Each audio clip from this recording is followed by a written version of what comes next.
Shri C Raghunath, താങ്കൾ ഒരു BJP പ്രതിനിധി എന്ന നിലയ്ക്കല്ല ഇപ്പോൾ കാണുന്നത്, കോൺഗ്രസിന്റെ ഒരു മുൻ നേതാവ് എന്ന നിലയ്ക്കാണ്. കോൺഗ്രസിലെ എല്ലാ തരത്തിലുള്ള ആഭ്യന്തര നാടകങ്ങളും നേരിട്ടറിയാവുന്നയാളാണ്.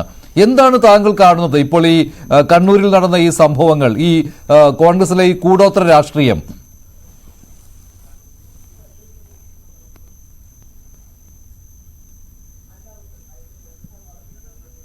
ഏറെ നിരാശാജനകമായ സാഹചര്യമല്ലേ കോൺഗ്രസിനകത്ത് നടക്കുന്നത്?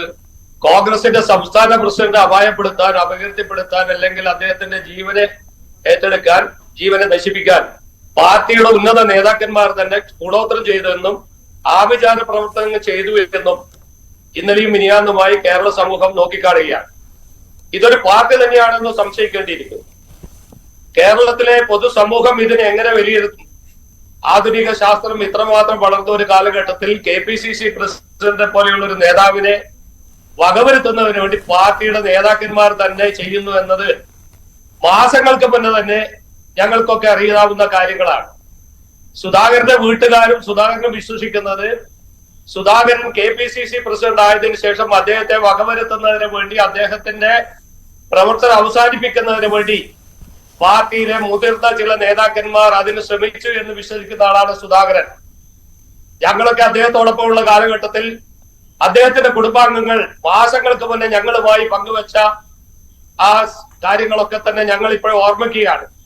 പക്ഷെ എന്നെ പോലെയുള്ള ആളുകളൊക്കെ തന്നെ അന്ന് ഇത് തമാശയായി കാണുകയുണ്ടായി. കാരണം ആധുനിക ശാസ്ത്രം വളർന്ന ഒരു കാലഘട്ടത്തിൽ ഒരു പാർട്ടി നേതാവിനെയോ ഒരാളെയോ ക്ഷുദ്രപ്രവൃത്തിയിലൂടെ നശിപ്പിക്കാൻ അല്ലെങ്കിൽ വകവരുത്താൻ സാധിക്കുമെന്ന് വിശ്വസിക്കാനുള്ള മൗഢ്യം കേരളത്തിന്റെ പൊതുസമൂഹത്തിനില്ല എന്നാണ് എനിക്ക് ഇതിനെ കുറിച്ച് പറയാനുള്ളത്.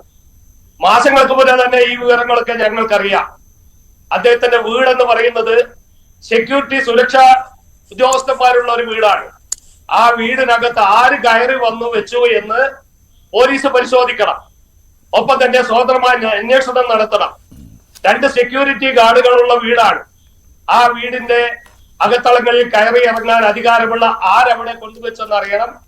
തിരുവനന്തപുരത്തിന്റെ അദ്ദേഹത്തിന്റെ പേട്ടയിലുള്ള വീട്ടിനകത്ത് വെച്ച് കൂടോത്രം ചെയ്തതിന്റെ ഒരുപാട് തകിടുകൾ ലഭിച്ചു എന്ന് ആ കാലത്ത് തന്നെ അദ്ദേഹത്തിന്റെ ബന്ധുക്കൾ ഞങ്ങളോടൊപ്പം സൂചിപ്പിച്ചിട്ടുണ്ട്.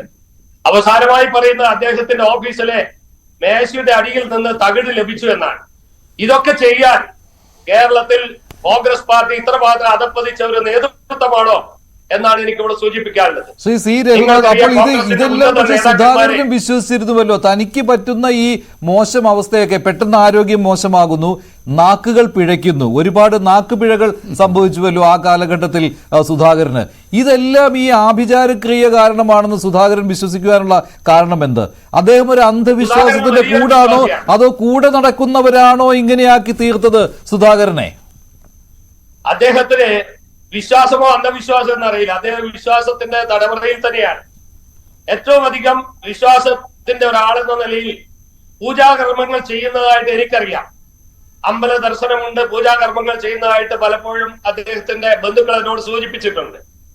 ഞാനിത് പറയുന്നത് വിശ്വാസത്തിന്റെ ഭാഗമാണ്, അന്ധവിശ്വാസത്തിന്റെ ഭാഗമാണെന്ന് എനിക്കറിയില്ല. പക്ഷേ അദ്ദേഹം ഇന്നും വിശ്വസിക്കുന്നത്, അദ്ദേഹം കഴിഞ്ഞ കുറെ മാസങ്ങളായി വിശ്വസിക്കുന്നത്, അദ്ദേഹത്തെ അപകീർത്തിപ്പെടുത്താൻ, അവസാനിപ്പിക്കാൻ രാഷ്ട്രീയത്തിലെ ഉന്നത നേതാക്കന്മാർ, പ്രത്യേകിച്ച് തെക്കൻ കേരളത്തിലെ നേതാക്കന്മാർ എന്നാണ് ആ കാലഘട്ടത്തിൽ പലരും എന്നോട് സൂചിപ്പിച്ചത്.